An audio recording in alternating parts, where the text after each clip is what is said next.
muito bem-vindos ao Bancário Pode Mais, o podcast da FETRAF RJES. O meu nome é Lohana Amaral, eu sou apresentadora e hoje eu estou muito feliz, pois eu vou apresentar mais um episódio. E olha que o tema de hoje é muito importante para toda a nossa sociedade brasileira, porque hoje o tema é a construção do racismo como mecanismo de exclusão social da população negra.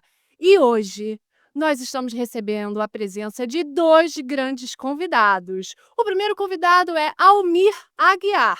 Ele que é secretário de combate ao racismo da Contraficute e é uma liderança que vem lutando há muito tempo com a equidade racial, com a justiça social do Brasil. Ele nos representa. Almir, se apresente, por favor, fique à vontade. Bom dia, bom dia.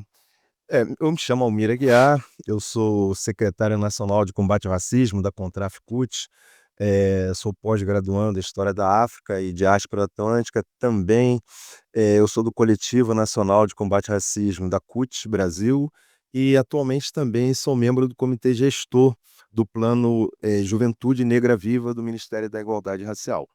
Muito bom. Vocês estão vendo, né, que o nosso convidado de hoje, o primeiro apresentado, realmente é uma pessoa muito importante e tem um histórico profissional super enriquecedor. E bancário É. Banco Bradesco. Olha só, tá vendo? Faz parte do contexto. Agora, a nossa segunda convidada é Andréia Bach, ela que é atriz, ativista, super envolvida em debates sobre questões raciais, ela que está envolvida também, ela nos representa aqui, representa a nossa cultura brasileira em geral. Andréia, se apresenta, fica à vontade. Prazer aí a todo mundo, muito obrigada. Eu sou Andréia Bach, eu começo nas artes com a minha poesia do movimento do Islã e com o movimento do rap. E aí eu começo a integrar o coletivo Islã das Minas em 2017 e desde então nunca parei de trabalhar com a arte para tratar de problemas relacionados ao nosso povo, para trazer soluções para a gente dentro dessa diáspora. Então eu estou imersa aí no mundo da poesia, do rap, dentro da política também, já trabalhei como assessora parlamentar, estou dentro desse movimento, sou atriz, estava aí nas telinhas esse ano e estou aí na luta usando minhas palavras como essa ferramenta de manutenção da vida. Muito bom, uma mulher maravilhosa, né, que vai nos representar aqui, muito bom. Seja muito bem-vinda, Andréia. E vamos ao que interessa, vamos começar aqui com algumas perguntas. Vou começar perguntando a você, Almir Aguiar. Essa questão do racismo, ele já é um tema histórico, né, que faz parte aqui da construção do nosso Brasil, né, como um todo, e ele está diretamente ligado à exclusão da população negra. Me conta um pouquinho sobre esse tema. Lohana, antes de falar do tema, vou só colocar uma observação. Nós estamos encerrando agora o mês de novembro e, pela primeira vez, o dia 20 de novembro foi feriado nacional. A partir da assinatura da Lei 14.759 de 2023, do presidente Lula, passou a ser feriado nacional, que antes era no Rio de Janeiro, mais 3 estados e algumas cidades no Brasil. E hoje a luta que foi construída em 1971 pelo Grupo Palmares, que a gente sempre deixou de lado o 13 de maio, porque o 13 de maio parece que foi uma benesse de uma mulher branca que, na verdade, foi uma lei que tinha somente 2 artigos, acabou a escravidão no Brasil, revoga-se a disposição em contrário e nada de políticas públicas. Então, essa questão do 20 de novembro, o Dia Nacional do Zumbi e da Consciência Negra, para nós é muito importante. Bom, eu acho que é importante a gente fazer esse debate em relação à discussão racial no Brasil, porque o problema ele começou em 1535 com a chegada dos primeiros escravizados. Foram trabalhar forçadamente, foram capturados na África para trabalhar forçadamente para construir esse Brasil de hoje.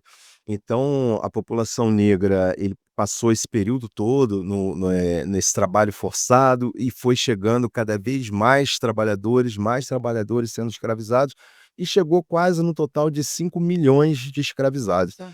Um número muito expressivo, né? Aqui para as Américas chegaram em torno de 12 milhões, Só no Rio de Janeiro, no Cais do Valongo, pelo menos 2,5 milhões de pessoas chegaram naquele porto. Então, assim, o racismo para nós começa aí, nesse momento quando, discrimina essa população, e logo em seguida, depois de muitas tentativas e muitas leis, através de abolicionistas e leis que foram criadas para diminuir essa questão, mas continuou, foi a lei de terras, né, que tirou a possibilidade dos escravizados terem direito a terras, a lei Feijó, em 1831, que era uma lei que todo mundo chama lei para inglês ver, né, porque a Inglaterra era muito enfática em relação a acabar com o tráfico negreiro para o Brasil, e foi criada essa lei que ela não pegou muito e todo mundo fala: "Ah, a lei para inglês ver", que era a lei Feijó. Mas na verdade, assim, ela teve um momento importante, porque a partir daquela lei, muitas pessoas que foram escravizadas, elas foram libertas, principalmente pela atuação do nosso grande advogado Luiz Gama, muito simbólico, e foi através dessa lei que ele buscou essa libertação. Mas ela se tornou, definitivamente o fim da escravidão em 1750, e a partir daí o tráfico ele aconteceu internamente. Mas é importante ressaltar que a questão da abolição da escravatura, quando os negros foram libertos no dia 13 de maio, o dia 14 todo mundo queria voltar para as senzalas, porque, eles saíram, assim, num estado de anomia social, eles não sabiam em que época estava, qual eram as regras, qual eram as leis, e depois daquela festa toda, aí quando você olha: "Pô, mas eu vou dormir aonde? Vou morar aonde?". Então a lei não tinha direito à educação, saúde, trabalho, não tinha nada. Então, assim, essa lei ela foi um início da perpetuação do racismo. Porque quando você não tem nada e logo em seguida, no Código Penal de 1840 é colocado que o negro era proibido de cultuar as religiões de matrizes africanas, era proibido de jogar capoeira, então tinha uma e se ele andasse, que depois foi reforçado no futuro, que se ele, não tivesse emprego, não tivesse como provar, aí tinha a lei da vadiagem. Então veja bem, toda uma população que estava ali naquele espaço de senzala, sem direito a nada, quando sai, poxa, mas qual emprego que essa pessoa ia ter? E se ela veio da África, seus ancestrais, a religião de matriz africana era a religião que eles iam cultuar, Isso. né. Então assim, o racismo praticamente começou mais forte no pós-abolição, e daí foi se perpetuando, porque foi criada através das leis, da lei sexagenário, que muita gente fala: "Pô, mas ele era liberto aos 60 anos", naquele período nem chegava aos 60, a pessoa morria Verdade. antes disso. A lei do ventre livre, que, nasceu, vai ser liberto, não, tinha que trabalhar até os 19 anos, depois tinha mais um pedágio para a pessoa ser livre realmente. Então assim, foi criado toda uma estrutura, para perpetuar o racismo e foi atravessando o período até os dias de hoje. Então, quando fala assim: "Ah, a política de cotas", muita gente critica as políticas de cotas, mas em 1968, aqui no Brasil, tinha uma lei que era chamada Lei do Boi, era apelidada da Lei do Boi, que os filhos de fazendeiros, de agropecuários, podiam estudar, com a cota nas universidades de medicina veterinária, agronomia. Então, assim, para eles isso realmente podia. Agora O que hoje, você acha? eu Qual a a sua opinião eu sobre? acho um grande absurdo as pessoas pensarem desse jeito, porque, as pessoas não negras, em geral, Hum. eh, tinha facilidade de estudar em nas melhores escolas. Então, quando tinha o vestibular, eram as pessoas que conseguiam passar, Sim. né, diferente de quem vem da escola pública. Então, é um verdadeiro absurdo. Então é sempre importante resgatar essa questão da lei do boi para entender: "Olha, lá no passado vocês tinham isso". Então hoje é necessário, até os Estados Unidos têm cotas e outros países. Muito Então é importante a gente fazer um pouco desse debate do processo da estruturação do racismo, porque ele não para aí.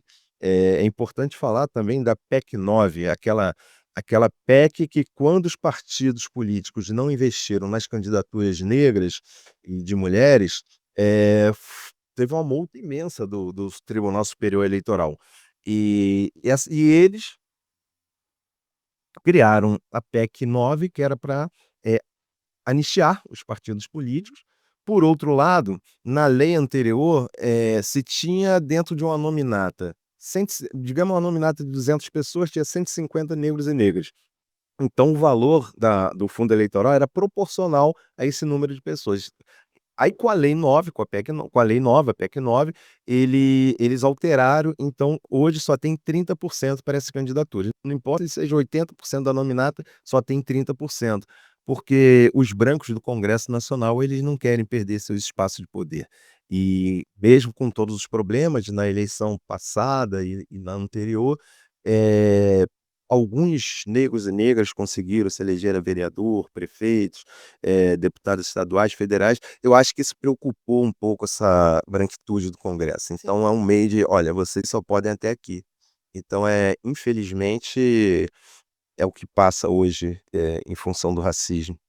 E a gente precisa fazer muita coisa para mudar esse quadro. Libertar os brancos em contexto de política que não querem abrir mão dos seus tronos, não, né? Qualquer branco que tá ali no seu contexto de poder, de herança, não vai abrir mão. Por Não. mais que diga que seja aliado, mesmo vindo toda essa riqueza através do nosso sangue, quem é que vai abrir mão, né?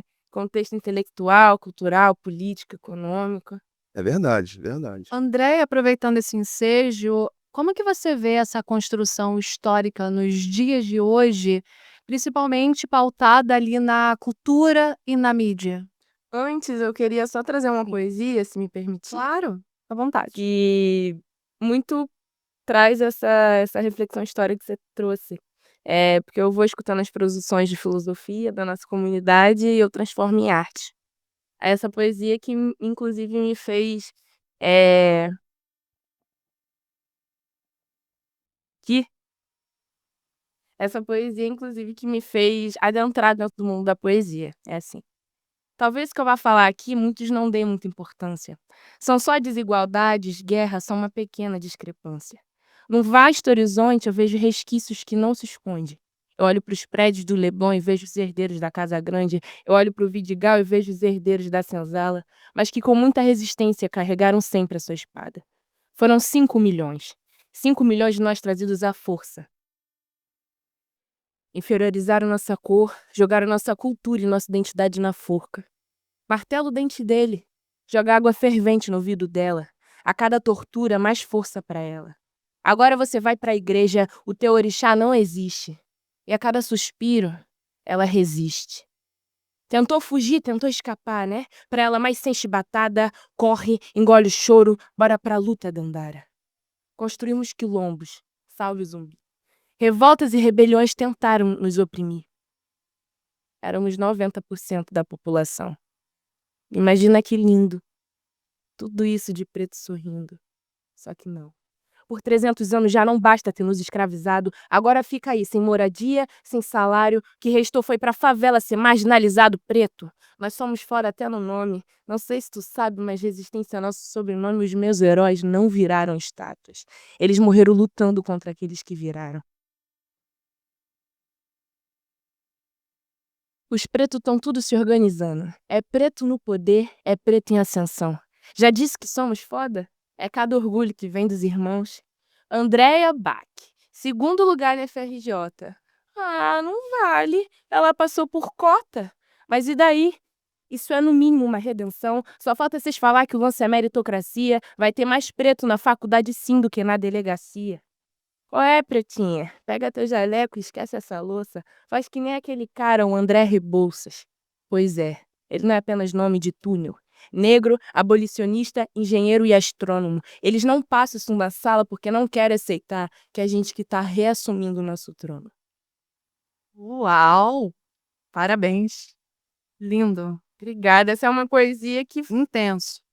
que resume tudo isso que você falou desse apunhalado e não tem como a gente fugir. E aí, já trazendo a resposta da sua pergunta, Deu todas as respostas. Só na sua poesia, você não precisa nem falar mais nada. mas só para ficar à vontade de atualizar mais e a gente produzir essa filosofia aqui de vida, Minha resposta também vai muito de encontro ao que você trouxe, né. Você trouxe aí a lei da vadiagem, foi algo que eu lembrei, que é tão recente, é de 1941, mas ela é só o reflexo do copia e cola dessa legitimação, dessa manutenção da violência ao nosso povo, que se manifesta na cultura sobretudo, né. E quando a gente fala cultura, eu não digo só na arte, na retratação da poesia, da palavra, da poética, e sim dos nossos costumes, das nossas roupas, do nosso jeito, da corporalidade, da voz que a gente carrega, isso é a nossa cultura. O povo sem toda essa cultura, ele fica enfraquecido, fica sem poder de construir uma revolta bem organizada, fica aceitando de uma maneira, ignorante e sem conhecimento propriamente dito, essa manutenção há 500 anos dessa violência dentro da nossa diáspora, né, aí trazendo de novo essa lei da vadiagem, que reflete muito essa criminalização das nossos saberes populares, das nossas culturas populares, que as periferias produzem, é de 1940, sendo que ela é atualizada, ela pode até ter sido revogada, né, que ela foi cancelada aí em 2012, mas a tecnologia do racismo, ela só muda a palavra, e continua essa manutenção. A partir do momento que a gente tem, esse povo que está nesse exílio, que são essas terras pindorâmicas, sem escolha, você vê esse povo querendo, de uma certa maneira, continuar sobrevivendo nesse espaço. Eh, e o que é esse povo sem a sua arte, né, um povo sem conhecimento do seu passado não consegue construir um bom futuro. E aí é um povo fraco.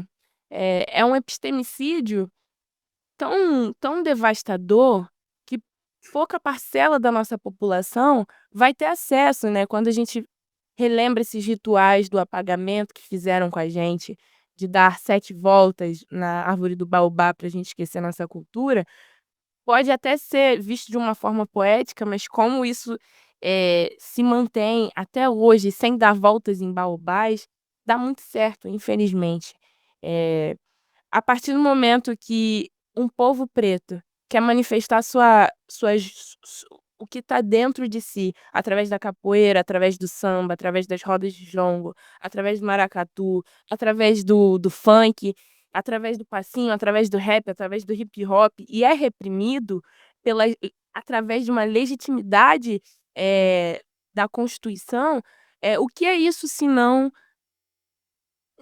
um direito de não existência nosso? Tirar a identidade de vocês. Você tira a Então, assim, identidade desse povo, você tira sua existência de vida. O nosso povo preto não é nada sem a nossa espiritualidade, fica um povo fraco, fica um povo doente. A gente perde a nossa consciência do que o que que a gente comia fora dessa terra. Qual era de onde eu vim? Primeiro que a gente não sabe de onde a gente vem. Eu não sei de onde a minha família veio. Mas para cada lugar que a nossa família veio, individualmente, aquele corpo precisava de determinada comida, precisava de determinada exposição ao sol, precisava dizer a sua palavra nativa. Eu não sei dizer meus sentimentos nessa palavra português, nesse idioma português. Essa palavra não é minha. Essa palavra não tá do meu DNA. A gente foi condicionado a isso. Se eu não sei dizer qual é a minha palavra, se eu não sei qual é a minha dança típica de onde veio o meu povo, eu tô sendo o quê? Apenas uma reprodução do que o Ocidente construiu de mim. Então, quando a gente tem, ao longo desses anos inteiros, essa criminalidade colocada de uma forma legal, eh, é muito violento pra gente. Eu como uma artista de rap, eu como uma artista de rua, a minha arte, ela antes de tudo, ela passa pelo contato do outro, ela passa pela palavra ela é feita coletivamente, ela é feita em roda. Então, não vão prender mais a gente por jogar capoeira na rua. Mas no meio de várias apresentações de rap, a polícia já chegou e mandou parar as batalhas que eu estava me apresentando, por exemplo. Com qual justificativa a gente não sabe, não tem. Quantas vezes também eu estava num samba aqui na Tiradentes e já pararam diversos sambas sem nenhuma justificativa legal, a não ser a criminalização de fato do nosso corpo. Porque a partir do momento que o corpo preto está produzindo arte livremente e dizem pra gente que a gente não pode fazer, o que é isso senão racismo? Sim, sim. Muito bom. Aproveitando a sua reflexão, quais são os principais impactos que no seu ponto de vista, quais são os principais impactos do racismo estrutural na vida da população negra como um todo? Aproveitando que você já trouxe alguns desdobramentos, umas reflexões, como você pontua isso? O nosso direito à vida, né? Vai impactar em tudo. Ó, a gente tá passando agora pela essa falta de água. Sim. Pra quais bairros que tá faltando água de verdade? Porra, a minha comunidade.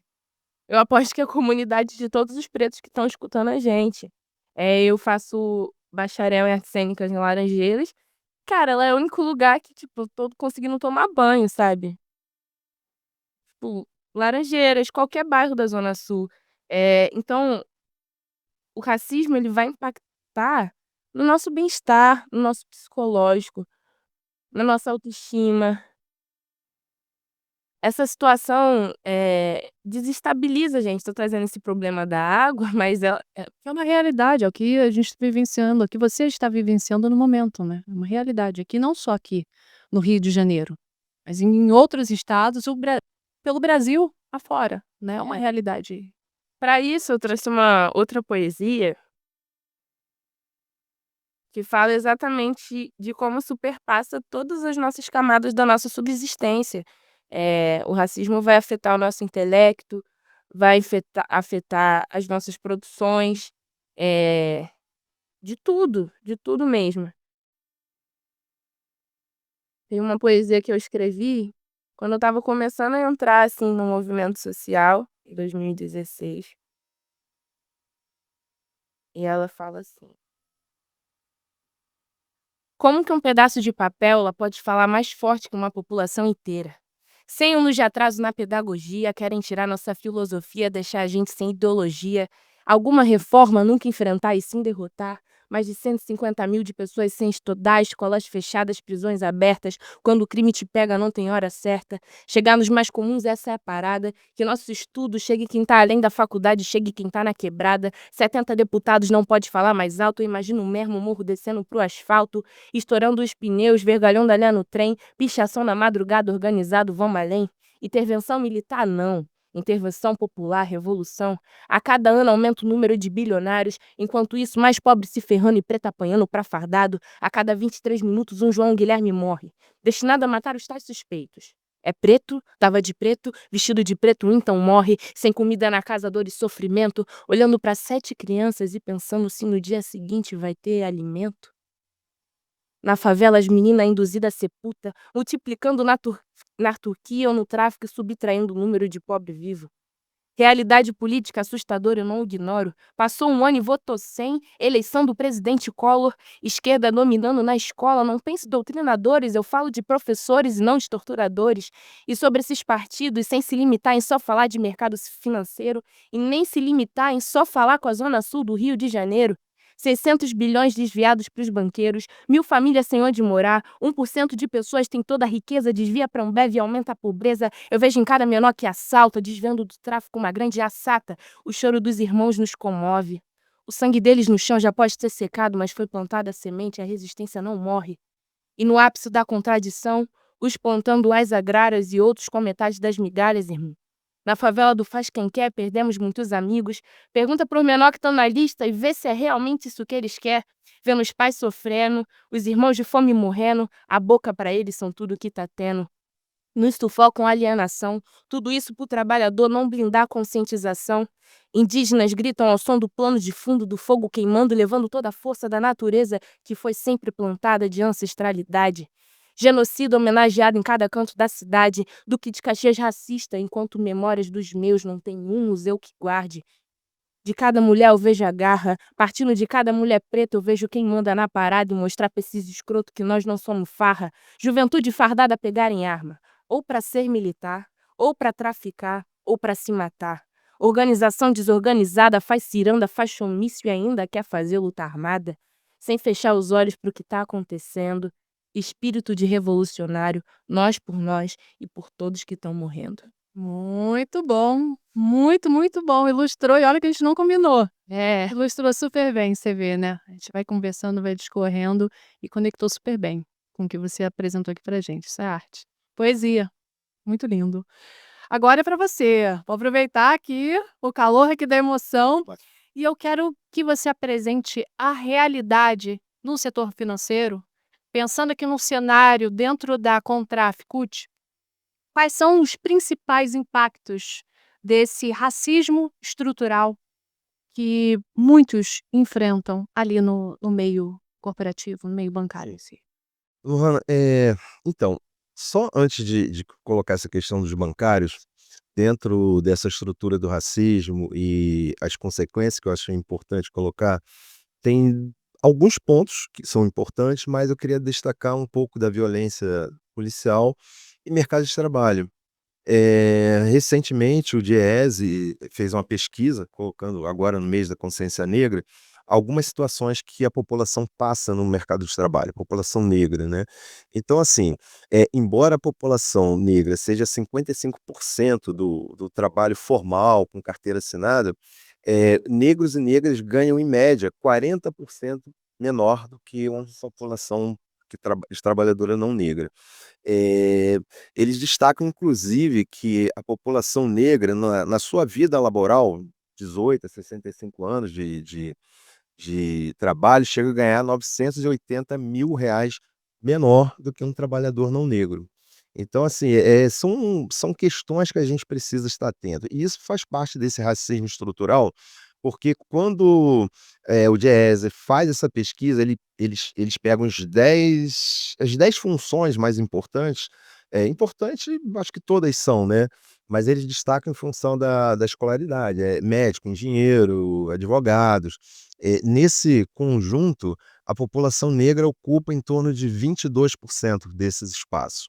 E do trabalho formal, onde 70% dos trabalhadores negros e negras estão ocupando, que são os outros 10 que, empregado doméstico, construção civil, comerciários. Então, a população negra ocupa 70% desse espaço. Então, quando faz essa média, né, salarial, chega a esse percentual de 40% menor do que a população não negra recebe no mercado de trabalho. Isso é um ponto importante de Muito destacar. importante. E a outra questão, eu vou falar um pouco aqui do Anuário da Violência, né, da Segurança Pública de 2022, que foi publicado em 2023. Naquela ocasião e veja bem, o Fórum Brasileiro de Segurança Pública já faz essa pesquisa quase 15 anos. Já tem muito tempo. Os números não são muito diferentes, mas esse de 2022, publicado em 2023, ele apontou que no Brasil teve 47.508 assassinatos. E essas pessoas, em sua maioria, são pessoas negras, 71,9% são pessoas negras, 50,2% são crianças e jovens de 12 a 29 anos. E 91,7% são pessoas do sexo masculino. Então é um dado importante, né, para a gente pensar em relação a essa violência, o genocídio da juventude negra, a violência policial, como o André falou na sua poesia, em relação a cada 23 minutos morre uma pessoa negra aqui no nosso país. Isso são dados da ONU. Então a gente precisa ter essa atenção, porque esse racismo estrutural, ele mexe não só na vida da pessoa em relação ao mercado de trabalho, como seu dia a dia, principalmente o seu direito de viver, né, porque, a população negra tem 67% de chance de ser abordada numa operação policial. Eu tenho até um uma um perfil no Instagram chamado Com Raça, e eu tenho uma camisa que tem lá "Vidas Negras Importam". E uma vez uma pessoa me perguntou: "Pai, só vidas negras importam?" Não, todas as vidas importam. Agora, aqui é uma forma de resistência. A gente está mostrando o que acontece com a população negra, que seu filho branco, ele não vai perder o seu emprego porque ele é branco, ele não vai ser, abordado pela polícia porque ele é branco. Isso acontece com a população negra, então a gente precisa, despertar e fazer esse debate. Então, esse é um detalhe que eu achei importante, inclusive a questão do feminicídio, a maioria das mulheres são mulheres negras que morrem, né, então a gente precisa aborto, uma série de coisas. E aí, enfim, na Contraf, através da Secretaria de Combate ao Racismo, a gente tem feito, um debate nacional na categoria bancária, e com isso nós já realizamos o primeiro Fórum Nacional de Visibilidade Negra no Sistema Financeiro, que foi em Salvador, o segundo no Rio de Janeiro, o terceiro em Curitiba, o quarto foi em Belo Horizonte, eh o quinto foi em Pernambuco, o sexto foi online, em função da pandemia, e o sétimo foi recentemente em Porto Alegre, o ano que vem nós vamos realizar outro.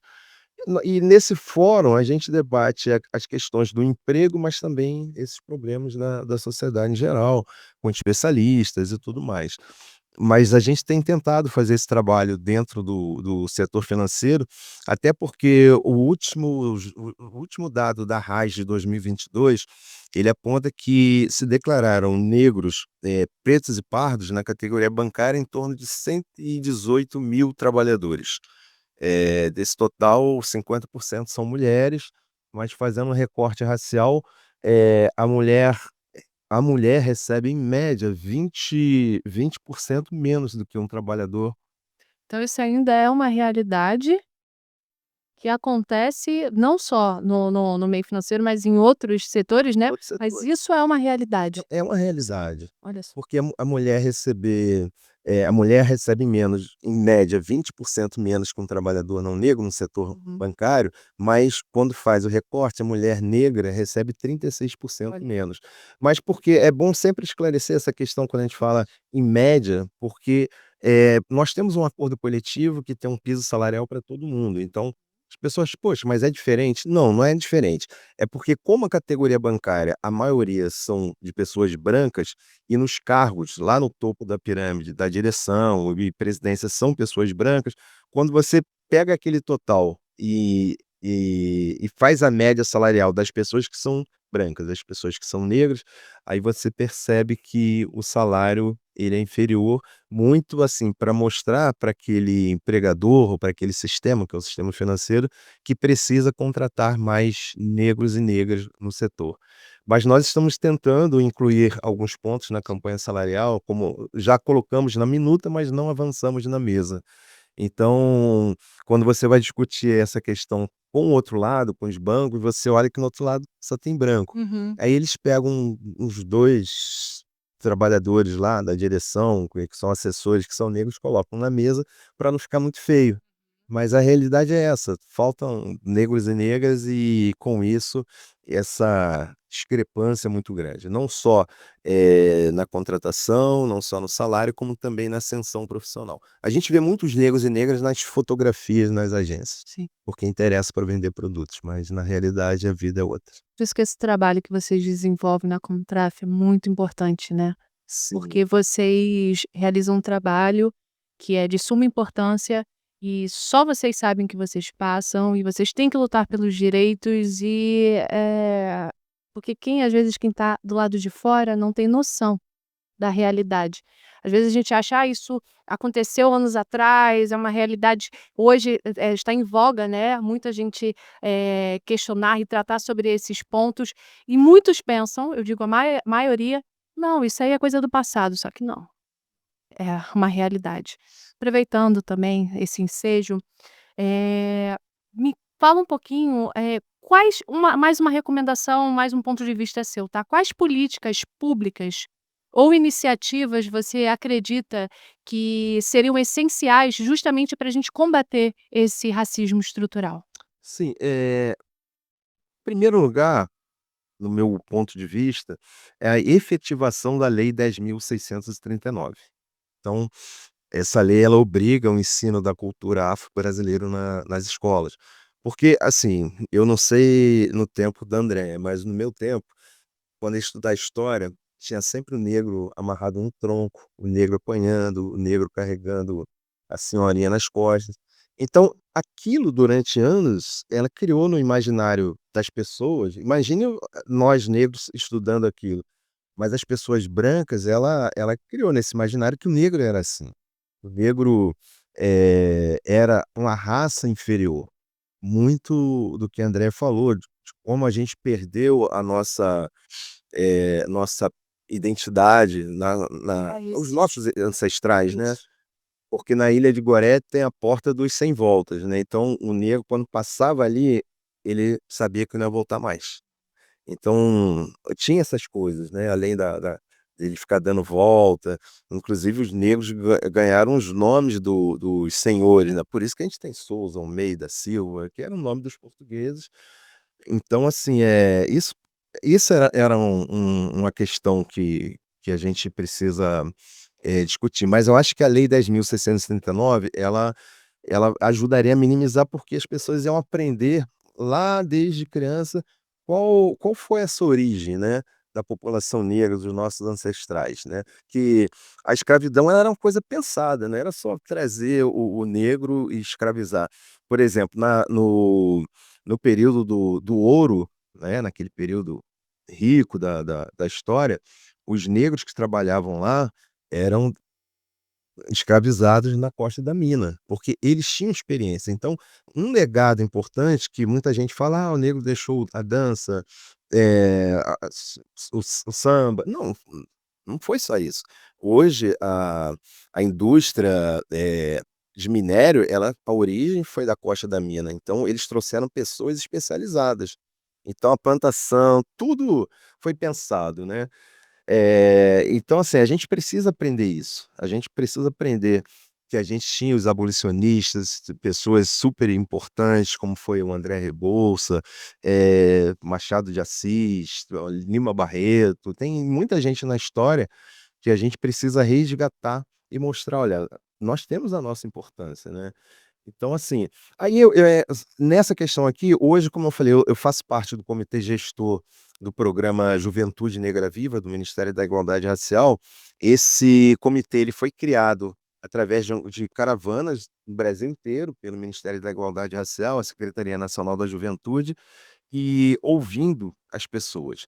E ele foi sancionado através de uma lei do presidente Lula, foi criado o comitê, onde tem 11 eixos de discussão que trata da questão de quilombola, mulheres, religião de matriz africana, no meu caso eu estou pelo mundo do trabalho, mas assim, são 11 eixos que, envolvem 18 ministérios e o Lula ele destinou inicialmente 680 milhões, né, para que possa criar oportunidade para a juventude, para acabar com a discriminação e a letalidade. Inclusive o ministério, dentro desse programa, tem a pós-graduação, onde as pessoas vão estudar nos países da África, e eles também vêm aqui para o Brasil. Então tem muitos debates que envolvem inclusive a questão da segurança pública, né. Então, assim, eu espero que com esse programa, que a ideia é 10 anos avaliar, ver o que mudou, realmente tenham coisas positivas para que a gente possa avançar, mas eu acho que é um ponto importante para Palavra também chave para isso, educação, né. Muito do que educação você é o falou. principal, Educação, educação. Quando eu falo, conscientização. da lei, a lei 10.639, ela é fundamental. Sim. A gente entender a nossa história e as pessoas passarem a olhar: "Poxa, a vida não é assim como Não, contaram", né. não. Andréia, aproveitando, que você discorreu super bem, tá, muito importante realmente você trazer, né, toda esse amparo, essa discussão histórica. Eu quero pontuar com você, Andréia, mais voltada ali para arte e cultura, que tem muito a ver com o seu universo. Como que você vê que a arte e a cultura, ela pode ser funcional como uma ferramenta? Você acha que a arte e a cultura, ela é uma ferramenta poderosa voltada para essa desconstrução do racismo? Qual a importância, no seu ponto de vista, essas 2 palavrinhas mágicas? Bom, a arte e a cultura ela vai exercer o papel do que você acabou de trazer, a palavra educação, né. O que é a arte, se não um ensinamento diário sobre a vida, né. E é um meio tão fácil de chegar nas pessoas, que é muito estratégico. Olhando, assim, politicamente como as nossas secretarias, por exemplo, deveriam investir, eh é um passo tão fácil para a gente tirar nossas crianças da rua, tirar nossas crianças do tráfico, ou enxergar para aquelas crianças da periferia que aquela é a única opção de vencer na vida, ou aquela é a única opção de sobrevivência. A partir do momento que eu, desde criança, dentro da minha comunidade, me foram oferecidas oportunidades em projetos sociais, para eu fazer aula de artes plásticas, aula de dança, aula de teatro, e eu comecei a ver pessoas como eu me dando aula, eu falei: "Nossa, eu posso adentrar esse outro universo, não só aquele da minha rua, eu posso ocupar outros espaços", né. Eu venho de uma família onde minha mãe, ela é costureira, clássico de todo população maioria da população aí pobre.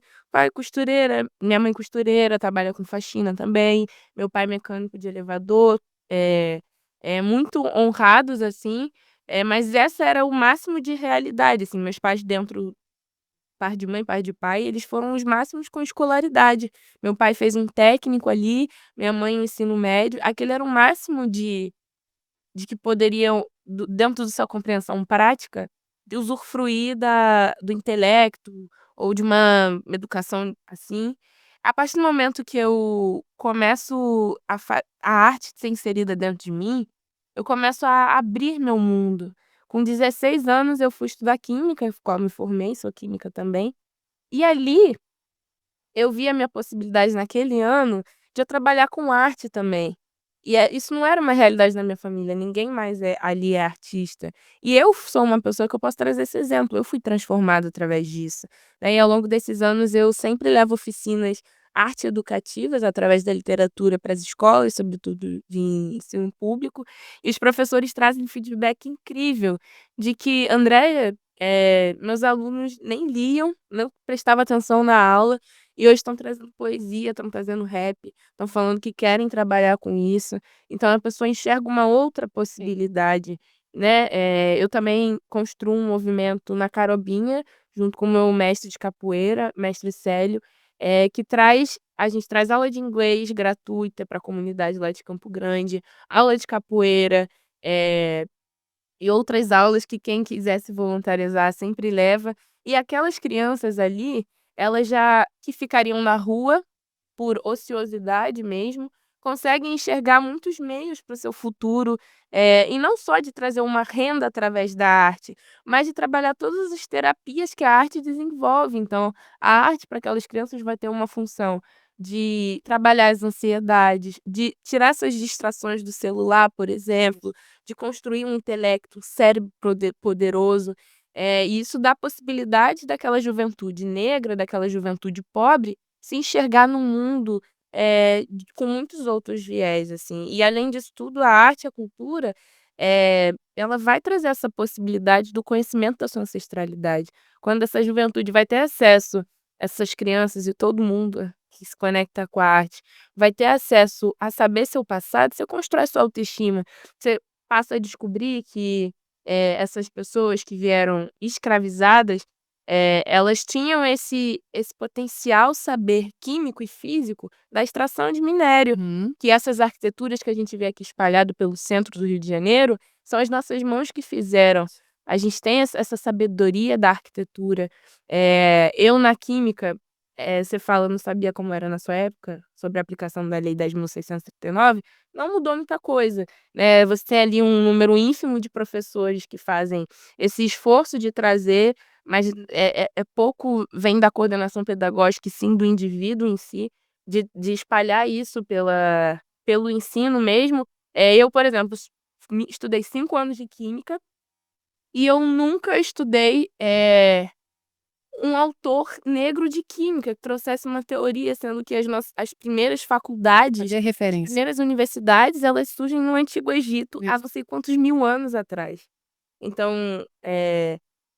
mas a partir do momento que eu vou buscando, quando eu estava estudando química, à parte esses estudos, desses grandes físicos, químicos que produziram toda essa deixaram todo esse legado que a gente tem, eu estudo à parte, isso aumenta a minha autoestima quanto uma química negra. Tipo, eu digo: "Caraca, isso tá na minha essência, isso tá", para além da herança da cultura, do samba, como você falou, a gente não deixou só isso.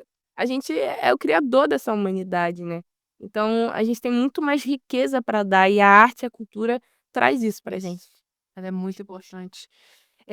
Bom, para finalizar, eu gostaria de pedir para vocês que vocês possam deixar uma mensagem para os ouvintes relacionado a essa luta, né, contra a luta contra o racismo. Almir, por favor. Então, eu vou deixar uma mensagem, mas assim, é importante fazer esse debate, porque a África, ela é o berço da humanidade. Então as pessoas todas eram negras e dispersaram pelo mundo quando o homem começou a andar, caminhar, e isso levou muitos anos, tanto que quando a gente vê a África e o Brasil, ele encaixa muito ali certinho. Isso levou anos, mas assim, as pessoas que dispersaram pelo mundo, nas regiões mais frias, não necessitava de uma melanina tão forte como na África, e as pessoas foram ficando brancas. Então, as pessoas precisam entender isso. E a cultura africana é uma cultura muito importante. Quando a gente fala da África, a gente fala dos griots, né, porque a África antiga não tinha ainda uma escrita, então era um ancião que tinha toda a história que passava para o filho, neto, outras pessoas, e a história sendo contada pelos griots. Então, assim, a gente tem uma riqueza muito grande. O Egito mesmo já teve um período de faraós que levou mais ou menos 100 anos, de faraós negros, né. Então, assim, a gente precisa contar essa história, né, que na perspectiva dos europeus era o apagamento, então, como as construções eram ainda de barros, então aquilo foi se acabando. Mas você falou uma coisa importante, as principais universidades, elas nasceram na África. Então eu lembro de uma passagem do Mansa Musa, que eu sempre falo dele, né, o Mansa é como se fosse imperador, rei, e o Musa era o nome, então ele era a pessoa mais rica do mundo. Hoje, se a sua riqueza fosse transformada, em dólar, ainda era 3, 4 vezes maior do que Elon Musk. Ele tinha muito dinheiro.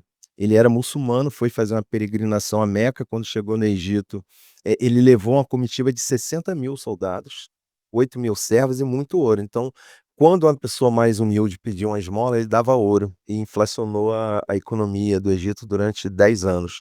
E quando voltou, ele trouxe essas pessoas, que conhecia do corpo humano e criou a universidade na região que foi no Império do Mali. Mas assim, eu acho que é sempre importante deixar isso, né. Mas, eu acho que a gente não pode perder a esperança, eu acho que a nossa luta, ela é uma luta que já vem de muitos anos, mas é importante lembrar da filosofia africana do Sankofa, né, aquele pássaro que ele tá aqui, mas a cabeça dele tá ao contrário. Ou seja, ele caminha para frente, mas ele nunca esquece o passado, porque ele precisa do passado para buscar um futuro melhor, mas Escrever uma nova ele história. escrever uma nova história. E aí tem uma frase do Nelson Mandela, que eu sempre coloco, que eu gostaria Claro. de falar aqui, porque ela tem a ver muito com o que a gente está falando da educação. Eita, agora não quer abrir. Eita. Bom, ele diz: "Ninguém nasce odiando outra pessoa pela cor de sua pele, por sua origem ou ainda por sua religião. Para odiar, as pessoas precisam aprender, e se pode aprender a odiar, elas podem ser ensinadas a amar." Então, é isso que eu falo da Lei 10.639. Vamos mudar pela educação. Muito bom. Obrigado. Lindo, uma linda reflexão. Agora você, deixa sua mensagem, por favor, Andreia. Para finalizar, vou também trazer essa filosofia africana, filosofia quemética. Você trouxe aí Sankofa, eu vou trazer a filosofia da Anki, né. É esse sim que muito dialoga também com o que Nego Bispo fala, né, de somos início, meio e início. A Anki, a figura da Anki vai trazer isso. Nós somos nós podemos retornar pelos nossos pais, eh, na verdade nossos pais podem retornar pela gente, a gente sai desse plano, mas a gente continua existindo em outro mundo, e respeitar isso traz essa valorização da vida. E aí trazer a valorização da vida traz a valorização do humano, do indivíduo, de todos nós. O que é a vida se não com respeito? E quando a gente conhece sobre o passado, a gente pode realmente respeitar a história e, a partir desse conhecimento, produzir situações estratégicas com que esse passado cruel ele seja desfeito, né? Então, quando a gente fala do combate ao racismo, a gente fala de uma prática diária de olhar pelo outro, entendendo o passado, para a gente construir um futuro aí que os nossos filhos não continuem sendo alvejados na rua, mas que possam andar com esperança. E aí, para finalizar, trazer uma poesia bem breve que fala exatamente sobre essa inspiração desse legado ancestral, fala sobre esse início, meio e início. Tava sem inspiração para escrever. Sistema nos ferra tanto que o fôlego para viver foi embora e meu ponto de fuga foi junto. Rima e métrica nada, só pensamento imundo. Mas depois de eu perceber que é daqui que eu tiro a inspiração para mudar a realidade, e depois de no papel a realidade cruel fica mais fácil de ser vista, descrita, e do que eu passo eu me inspiro, com isso escrevo suspiro, e que a escória que se faz na descrita do sistema tenha depois de tanta luta agora no meu papel um novo tema. Tipo 1917, com a população em muita bala, ataque dos sovietes, a queda da Bastilha, povo unido na revolta organizaram a guerrilha, a abolição da escravidão, os pretos unidos organizaram a rebelião, e só na sensação de que a escravidão de fato vai acabar, a exploração do homem pelo homem, essa liberdade há de chegar. Voltando no tempo para entender o presente, estendendo o passado para ver o futuro, a gente quebra muros e se reconstrói, seja lá no continente ou aqui na América, e pode engravatar do que for, que quando o formigueiro tá armado não tem estrutura genocida histórica que aguente. Olhando para trás, história dos meus, da cor, eu lembro do meu pai contando aquela tal de alforria. Uma simples carta e a minha bisavó sorria. Vamos pro Rio, tem terra pra gente. E no alto do morro a primeira casa se erguia. E dois materiais se tinha, a simplicidade e a resistência. Eu sempre lembro disso quando eu quero buscar um herói, tá na minha essência. Lá em cima eles brincavam no mato, jogavam capoeira. Lembre-se de nós e salve o morro da Mineira. Falando em alto tom, gritando pro mundo que eles insistem no silenciar. E uma mensagem que a gente tem que repetir. Lá atrás os nossos não desistiram. Vai ser a gente mesmo que vai desistir? É isso. Muito bom, muito bom. Quero agradecer muito pela presença sua, Almira Aguiar. Quero agradecer muito pela sua presença, Andréa Bach. Realmente, a gente quer ter oportunidade de discorrer sobre temas que são pertinentes a todos nós, a toda a nossa sociedade brasileira. E hoje, em especial, eu fiquei muito feliz em poder estar aqui presente, porque eu tive uma pessoa que eu considerei como avô. Ele era um homem negro, advogado, e eu sofri indiretamente um preconceito através dele, porque todos falavam: "Você é negro, como você pode ter uma neta branca?" E ele falava para todos, ele me ensinou desde criança: "O mesmo sangue que corre aqui, corre aí. Se existe amor, não tem limites, o amor não tem limites." Então, e eu peço a todos vocês, ouvintes, que possam refletir, que possam analisar cada palavra que nós discorremos aqui, porque essa luta contra o racismo é uma luta de todos nós. Uma frase que a gente muito utiliza aqui é: "Juntos somos mais fortes." Muito obrigada a todos e aguardamos vocês no próximo episódio, que eu tenho certeza que vocês também vão gostar, porque o tema que nós estamos preparando é, com certeza, muito importante para todos nós. Então, agradeço mais uma vez e aguardo vocês no próximo episódio. Até logo.